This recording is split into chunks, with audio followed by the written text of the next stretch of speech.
عيلة مافيا مرعبة قتلت تاريخها بنفسها. العيلة دي من أصل إيطالي ومعاها الجنسية الأمريكية، وهي من أخطر 5 عصابات مسيطرة على الجريمة المنظمة في نيويورك كلها، وكلهم شغالين تبع منظمة اسمها المافيا الأمريكية. والعيلة دي كان نشاطها في الأول هو تهريب الخمور بس، ولكن إحنا هنا عشان نعرف إيه قصة العيلة وإزاي اتكونت وإزاي العيلة دي قتلت تاريخها بنفسها. أهلا بيك في قصة جديدة في عالم الإجرام.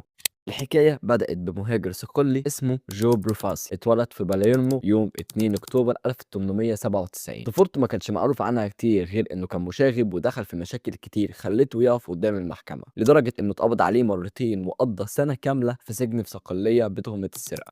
بعد ما يخرج من السجن يقرر إنه يهاجر لأمريكا، وبدايته تكون في شيكاغو، وقضى فيها كام سنة وحاول يبدأ بيزنس عبارة عن سوبر ماركت ومخبز، بس الحظ ما كانش معاه والمشاريع كلها فشلت. وفي 4 سبتمبر 1921 يوصل لمدينة نيويورك، وبعدها سنة 1925 يرجع لبروكلين ويبدأ يدخل في عصابات محلية، وفي نفس الوقت يشتغل كمستورد لزيت الزيتون. وقت ما كان بروفاسي في بروكلين قدر يسيطر على عصابة صغيرة في بروكلين، في وقت كان في ناس تانية أتقل منه بكتير مسيطرين على المنطقة دي، زي فرانكي بيل وجو ماسيريا ونيكولو شيرو والزعيم الكبير سالفاتوري داكيلا. ورغم ان خبرة شو بروفاسي في الإجرام ما كانتش كبيرة قوي، إلا إنه ما كانش مفهوم قوي إزاي واحد زي بروفاسي خد سلطة زي دي بسرعة كده. بس في ناس بتقول إن ده بسبب وضع عيلته القوي في صقلية، وإنه من ضمن مافيا فيلاباتي. وكان في ناس تانية بتقول إنه استغل علاقاته القوية اللي عملها من تجارة زيت الزيتون. وفي وسط كل ده وتحديدا في 27 سبتمبر 1927 يبقى مواطن أمريكي رسمي يحمل جنسية أمريكية رسمية. مع توسع تجارته في زيت الزيتون بروفاسي قدر يعمل صفقات مع معارف كتير جدا في صقلية،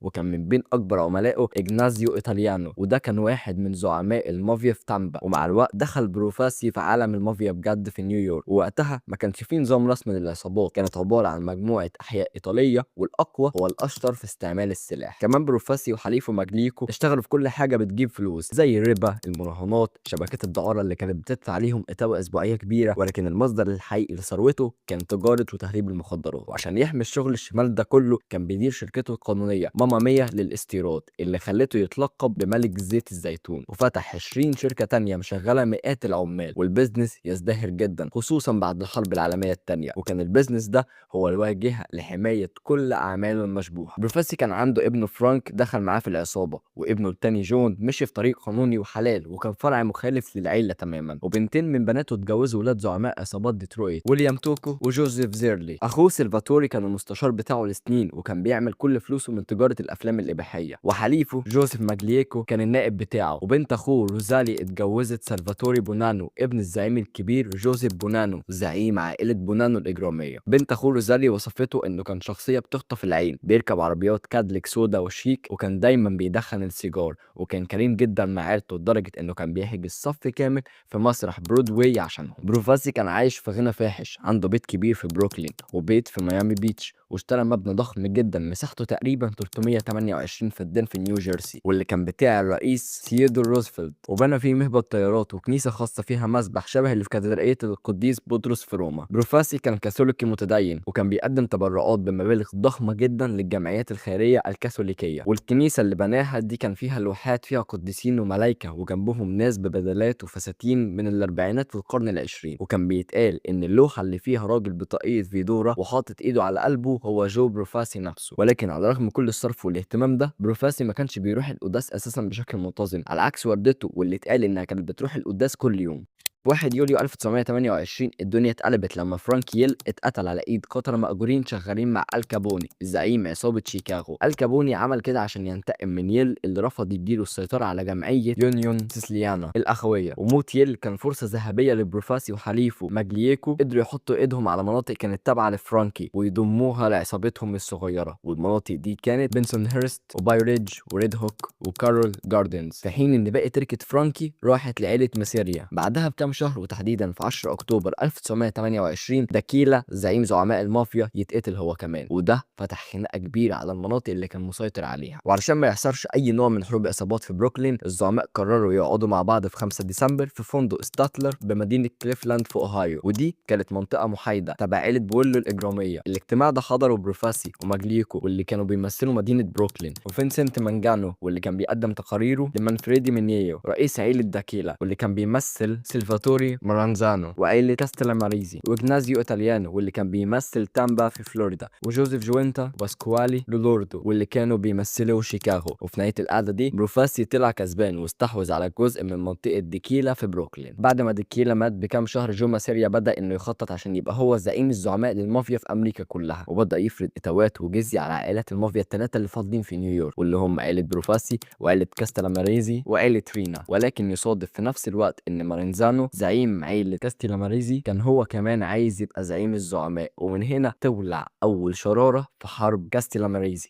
تبدأ الحرب بأمر ماسيريا بقتل جايتانو رينا واللي افتكروه إن في صفوف مارنزانو بالتعاون مع حليفه مانفريدي مينيو واللي كان الزعيم الجديد لعائلة ديكيلا. وبعد قتل رينا في 26 فبراير 1930 يعين ماسيريا جوزيف بنزولو زعيم جديد لعائلة رينا. وفي الحرب دي يتعامل بروفاسي بذكائه ويقف محايد قدام الكل، بس في السر كان بيدعم مارنزانو. والحرب دي كانت دموية لدرجة إن راح ضحيتها حوالي 60 واحد من رجال العصابات. الحرب تعلن نهايتها لما لاكي لوتشيانو مساعد ماسيريا خان صاحبه واتفق مع مارنزانو على قتل ماسيريا في 15 ابريل 1931 عشان بعدها مارنزانو يعلن عن نفسه زعيم الزعماء في امريكا كلها. في الوقت ده لوتشيانو والجيل الجديد اللي متاثر بالثقافه الامريكيه ما يكونش عاجبهم النظام القديم ده، علشان بعد ما الحرب تخلص بكام شهر تبدا حرب بين مارنزانو ولوتشيانو على مين يقتل التاني الاول. ويقتل لوتشيانو مارنزانو زعيم زعماء المافيا، ولكن لوتشيانو يتصرف عكس المتوقع ويعرف ان الحروب هتفضل مستمره وملهاش حل،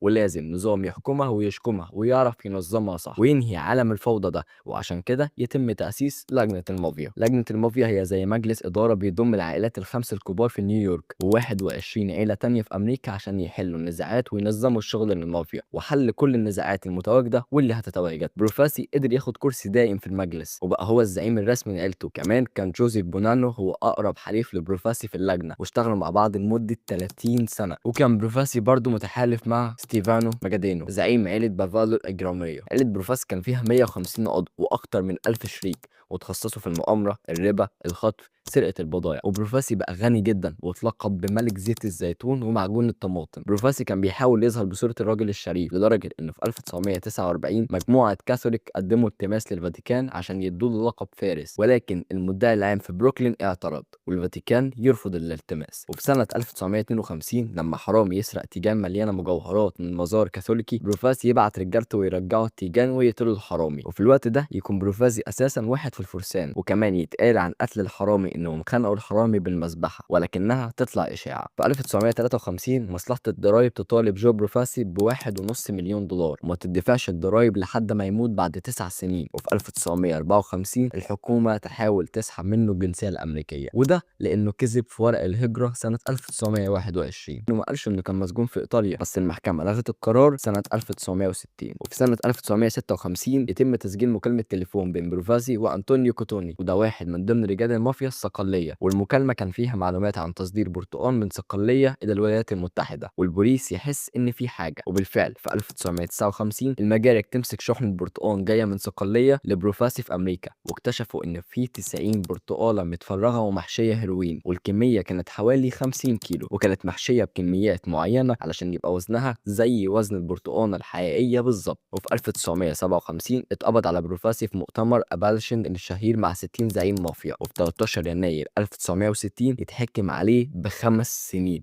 بس الحكم يتلغي في 28 نوفمبر 1960 في جلسة الاستئناف. بروفاسي كان كريم جدا مع كل الناس اللي بره والكنيسة وغيرهم، ولكنه مع رجالة عيلته الإجرامية كان على النقيض تماما. كان راجل خسيس وبخيل، زي إنه كان بيفرض على كل فرد يدفع جزية 25 دولار شهريا، ودي كانت من تقاليد صقلية القديمة وكانت بحجة مساعدة أهالي المساجين. بس الحقيقة إنه كان بياخد كل الفلوس دي لنفسه، واللي كانوا حوالي 50,000 دولار شهريا، واللي كان بيعترض على دفع الجزية كان بيتقتل فورا. العادة دي تضايق فرانكي أباتي ماركو وهو قائد عصابة كابروجيمي فريد هوك، وهي عصابة شغالة تبع عائلة بروفاسي الإجرامية. والعصابة دي كانت بتلعب لعبة سياسية مربحة جدا لدرجة إنهم كانوا بيعملوا 7000 دولار يوميا و2.5 مليون دولار سنويا. في أول سنة 1959 أباتي ماركو بدعم من الإخوة جالو وعصابة جارفيلد بويز رفض إنه يدفع الجزية، واللي هتوصل عليه في نهاية السنة ل50,000 دولار. بروفاسي وقتها فأمر جو جالو بقتل أبتيماركو مقابل إنه ياخد شغله كله، وفعلا أبتيماركو اتقتل في 4 نوفمبر 1959 على إيد جوزيف جويلي وقاتل مأجور تاني، وكان خارج من بار في بارك سلوب. وبعدها طلب بروفاسي تسليم أنتوني ابن أبتيماركو، ولكن الإخوة جالو يرفضوا يسلموه، ويرفض بروفاسي تسليم الشغل اللي وعدهم بيه. ومن هنا بدأت أول حرب داخلية في العيلة بين الإخوة جالو وعصابة جارفيلد بويز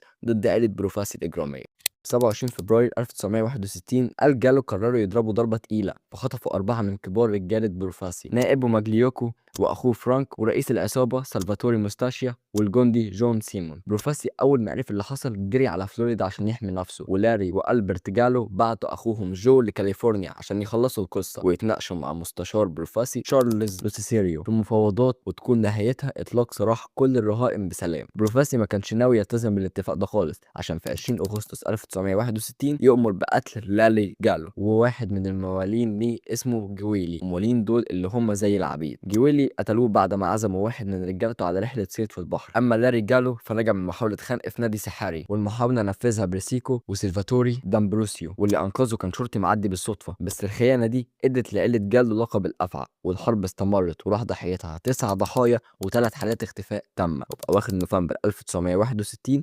يتسجن جو جالو من 7 ل 14 سنة بتهمة قتل. بعدها بسنة تحديدا سنة 1962 سرطان الكبد نهش في جسم بروفاس. في أول السنة كارلو جامبينو وتومي لوتشيزي حاولوا يقنعوه يستقيل عشان يوقفوا الحرب دي، بس هو كان شاكك إنهم بيدعموا آل جالو في السر، وإنهم عايزينه يعمل كده عشان يسيطروا على عيلته، فرفض وهددهم بإن عزله معناه إنه هتحصل حرب عصابات أخطر وأوسع من اللي موجودة دلوقتي. وفي 6 يونيو 1962 مات بروفاسي في مستشفى ساوث سايد في باي شور، واتدفن في أكبر ضريح في مدافن سان جون في كوينز. وماجليوكو يبقى الزعيم الجديد لعيلة بروفاسي الإجرامية. الحرب فضلت شغالة، وفي سنة 1963 بريسيكو نجا من تفجير عربية، ومساعده هيو ماكنتوش اتصاب برصاصة في منطقة حساسة وهو بيحاول يقتل لاري جالو. وفي 19 مايو 1963 فريق قتل كامل تبع عيلة جالو حاول يضرب نار على بريسيكو أكتر من مرة، ولكنه قدر يهرب. في الوقت ده جوزيف بونانو رئيس عيلة بونانو خطط يقتل منافسيه في اللجنة، وهم لوتشيزي، جامبينو، ماجادينيو ودي سايمون، وده كان عشان يسيطر على لجنة المافيا كلها. ماجلييكو وافق يساعده فورا لأنه كان متضايق إن ملوش مكان في اللجنة، ولأنه كان حليف كويس لعيلة بروفاسي لسنين. بونانو كلف ماجلييكو بقتل لوتشيزي وجامبينو، وماجلييكو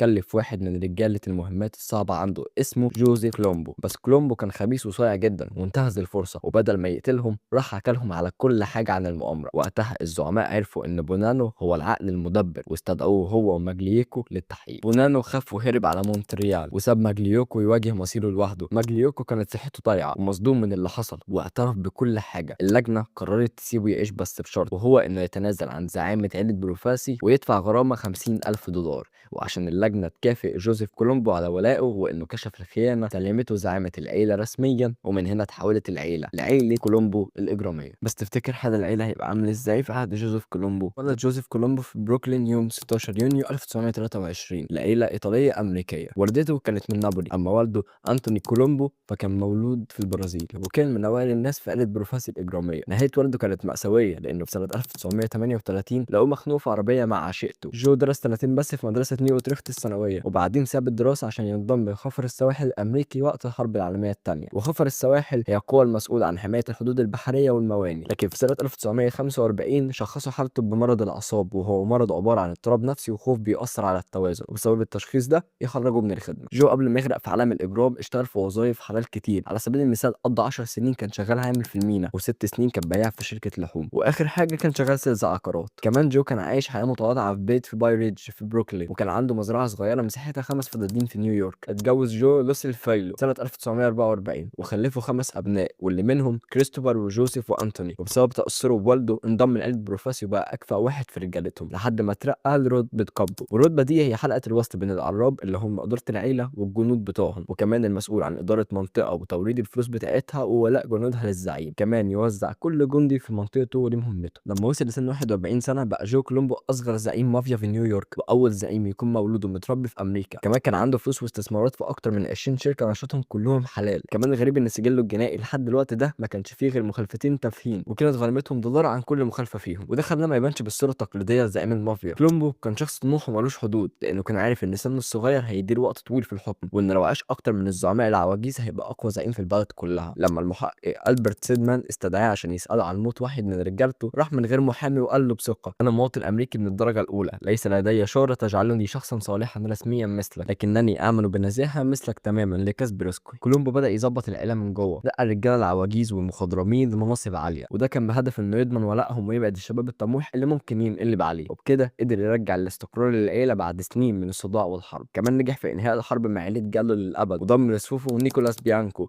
واللي كان عضو في عيلة جالو قبل كده، وريموند باترياركا زعيم نيو انجلاند. على الرغم ان في زعماء تانيين كانوا شايفينه مجرد تقليد او صورة طبق الاصل لكارل جامبينو، الا ان محدش قدر يلمسه بسبب الدعم القوي من جامبينو. بسبب فلوس كولومبو في الشركات المشروعة وشك البوليس فيه، المشاكل بدأت تظهر في 9 مايو 1966 لما المحكمة حكمت عليه بالسجن 30 يوم بتهمة انه رفض يجاوب على اسئلة بخصوص فلوسه وشؤونه المالية قدام هيئة المحلفين. وبعدها لاري جالو اخو جو جالو مات بالسرطان ب 1968. كولومبو أسس حاجة اسمها رابطة الحقوق المدنية الإيطالية الأمريكية. الفكرة كانت ذكية جدا، ادعى إن الإيطاليين في أمريكا بيتعرضوا للاضطهاد من مكتب التحقيقات الفيدرالي، وفي نفس الشهر ابنه جوزيف جونيور لبس تهمة إنه بيسرق عملات معدنية عشان يبيعها كسبايك فضة. كولومبو استغل ده وسخن الدنيا، وبعت 30 متظاهر قدام مقر الاف بي اي في نيويورك يحيي مظلومية الإيطاليين، وفضل الاحتجاج ده شغال لأسابيع. كولومبو كان هو المتحدث الرسمي والوجه الإعلامي للرابطة كلها، وبقى يظهر في التلفزيون وفي المسيرات. على الرغم من ان كولومبو ما كانش ليه منصب رسمي في الرابطه الدوليه لابحاث الاحتيال، واللي كان رئيسها الفعلي هو ناتالي ماركوني. كمان ده كان عكس نظام المافيا القديم اللي بيحب الستار وانه يستخبى دايما، بس كولومبو في الحقيقه كان بيستخدم الرابطه كاداه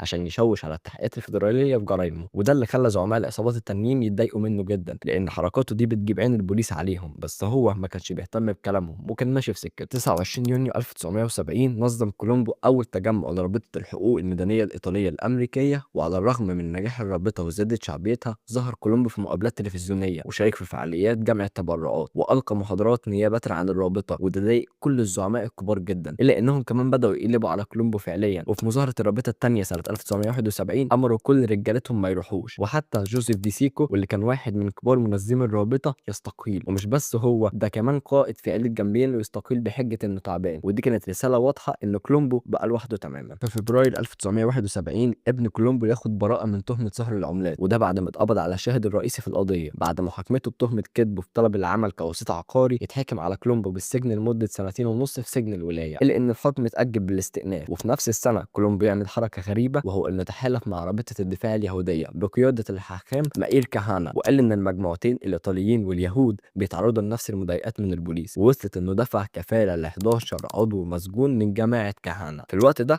ظهر كولومبو وهو بيعيد نفس لعبة جو بروفاسي بس على كبير. كمان في نفس السنة شركة باراماونت بدأت تصوير فيلم ذا جاد فازر. في الأول الفيلم واجه معارضة شديدة جدا من الإيطاليين في نيويورك لحد ما كولومبو اتدخل. كولومبو قعد مع المنتج ألبرت رودي ومعاهم 1500 مندوب من رابطة كولومبو، واتفقوا إن الفيلم يشيل كلمتين هما مافيا وكوزا نوسترا، ومقابل ده الرابطة هتساعد فريق العمل في التصوير وكل حاجة، وهتضمن إن الفيلم ما يسيئش لأي حد. ولكن جو جالو يخرج من السجن. كولومبو حاول يعمل معاه صلح وعزمه على اجتماع وعرض عليه $1000 كبادرة حسن نية، ولكن جالو رد عليه بمنتهى التكبر ورفض $1000 وطلب $100,000 كاش عشان يوقف الحرب. وطبعا كولومبو رفض يدفع المبلغ، وصدر أمر جديد بقتل جالو، ومن هنا بدأت الحرب الداخلية الثانية في عيلة كولومبو.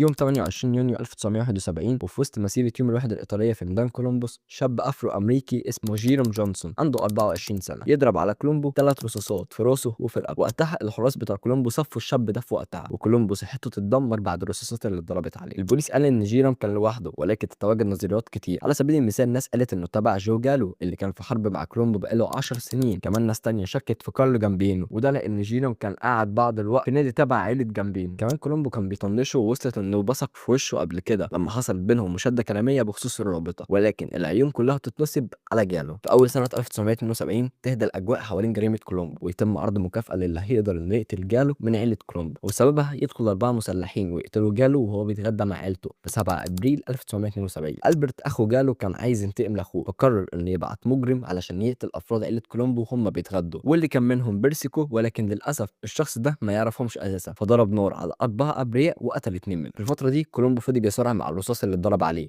ويدخل معاناة في غيبوبة وقضى شهرين في المستشفى، ولما فاق رجع بيته. ومع سنة 1976 بدأ يحرك صوابعه ويميز الناس وينطق كلمات بسيطة بس. بعد الحادثة العيلة دخلت في دوامة مينيمز. نائب الرئيس مينيو رفض المنصب عشان سنه وصحته، بقى جوزيف ياكوفيلي هو الرئيس بالوكالة. بعد محاولة الاغتيال ياكوفيلي خاف وهرب من نيويورك، والباب بقى مفتوح لكارمن بيرسيكو واللي اتلقب بالأفعى، بس الحظ كان ضده واتحبس في قضية خطف طيارة. مسك مكانه فينجينزو ألوي، وده ابن جامبينو بالتبني، بس هو كمان لبس قضية شهادة زور وتنحى. بعدها جه جوزيف برانكاتو اللي ما كانش طمعان في الحكم، ولكن كان هدفه هو إنهاء الصداع والحرب تماما مع عصابة جالو. وفعلا برانكاتو قعد مع الزعماء الكبار واتفقوا إن بقايا رجالة جالو ينفصلوا عن عائلة كولومبو وينضموا لعائلة جونيفيس بسلام. وبما إن مفيش حد كفء غيره، بقى كيرمن بيرسيكو هو الزعيم الرسمي لعائلة كولومبو وهو جوه السجن. وبعدها يعين توماس ديبيلا رئيس بالوكالة، ورقى أخوه ألفونس المنصب المستشار، وأبتي ماركو بقى النائب بتاعه.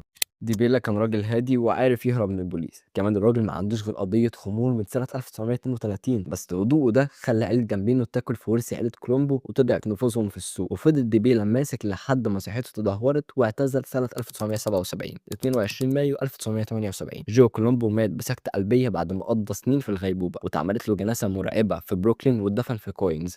في الوقت ده كارمن بيرسيكو كان في السجن، واخوه الفونس خرج بعد 17 سنة، وكارمن عين اخوه الفونس الرئيس الفعلي للعيلة، وكان معاهم جينارو لانجيلا اللي كان مسيطر على نقابات العمال. كارمن بعد ما خرج من السجن يدوب سنتين ويتحبس تاني في 1981 بتهمة الابتزاز وياخد 5 سنين سجن. يجي 25 فبراير 1985 البوليس قرروا يخلصوا على المافيا بضربة واحدة في محاكمة اللجنة. ده كان من خلال توجيه اتهامات لتسعة من كبار الزعماء في اللجنة، واللي كان منهم بيرسيكو ولانجيلا. التهم كانت متوزعة زي تجارة المخدرات، الربا، المراهنات، الابتزاز، اتوات شركات البناء. نتيجة ضربة البوليس دي كانت كارثية. بيرسيكو ولانجيلا اتحكم عليهم ب 100 سنة لكل واحد فيهم، وفي قضايا تانية الفونس اخو بيرسيكو خد 12 سنة سجن. كمان مؤرخين المافيا بيقولوا ان عيلة كولومبو هي اكتر عيلة اتدمرت من المحاكمة دي، لان بيرسيكو كان لسه عنده 53 سنة وفي قمة نشاطه الإجرامي، وكان ممكن يحكم من العيلة سنين طويلة ويعمل لها تاريخ أكبر لولا السجن. بيرسيكو وهو في السجن كان مصمم إن فلوس العيلة تفضل تروح لأهله، فعين فيكتور أورينا رئيس مؤقت لحد ما ابنه الفونس يخرج من السجن. بس أورينا طمع في الكرسي وشاف إن بيرسيكو منفصل عن العيلة، خصوصا لما عرف إن بيرسيكو عايز يعمل مسلسل عن قصة حياته، فخاف إن ده يسحبهم كلهم من السجن. أورينا حاول يخلي اللجنة تعترف بيه كزعيم رسمي بمساعدة جون جوتي، بس اللجنة رفضت. ولما حاول يدس نبض الزعماء كارمن سيسا فتن عليه وبلغ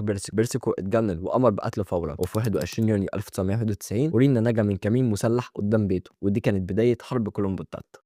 الحرب دي كانت بشعة، حصل فيها 12 حالة قتل واللي منهم 3 حالات أبرياء و18 حالة اختفاء تامة. ولاد أخو أورينا ميكي وويلي بوي كانوا شغالين قتلة متسلسلين، ولما ويلي بوي اتمسك ب8 مسدسات وشنطة فلوس، المسدسات دي اختفت فجأة من مخزن أحراز البوليس ومحدش يعرف راحت فين. في سنة 1992 الحرب خلصت لما أورينا لبس حكم 3 مؤبدات و85 سنة سجن، والمحاولات دي كانت السبب في تدمير العيلة تماما، لأن أكتر من 80 عضو اتقبض عليهم وعدد العيلة قل جدا لدرجة إنهم بقوا حوالي 75 عضو بس. بسبب الفضايح والدم ده كله لجنة المافيا رفضت تخلي أي حد من عيلة كولومبو يقعد معاهم، وفكروا بجد إنهم يحلوا العيلة خالص ويوزعوا رجالتها على العائلات التانية. فضلت العيلة منبوذة لحد سنة 2002 لما جوزيف ماسينو زعيم عيلة بونانو اتوسط لهم وأخيرا سمحوا لعيلة كولومبو إنها ترجع تنضم للجنة المافيا من تاني. بعد ما أورينا خرج من الصورة الطريق بقى فاضي لألفونس بريسيكو إنه يمسك العيلة بعد ما خرج من السجن سنة 1994، بس أبوه كارمن كان عين أندرو روسو زعيم فعلي في الأول. ولما روسو اتسجن سنة 1996 ألفونس استلم الليلة رسميا، بس حظه كان وحش جدا لأن في 1999 اتمسك في فلوريدا ومعاه مسدس وبندقية، وبما إنه كان محبوس قبل كده وبيعتبر مجرم يتسجن. في الفترة دي كارمن أمر بقتل وايلد بيل كوتلو، وده كان واحد من رجالة أورينو القدام. ابن كوتلو قرر ينتقم لأبوه من خلال إنه لبس جهاز تنصت واشتغل مخبر للبوليس، وجاب رجل ألفونس بريسيكو في قضايا ابتزاز وفساد. ألفونس لقى مفيش فايدة فاعترف بذنبه، وفي 2007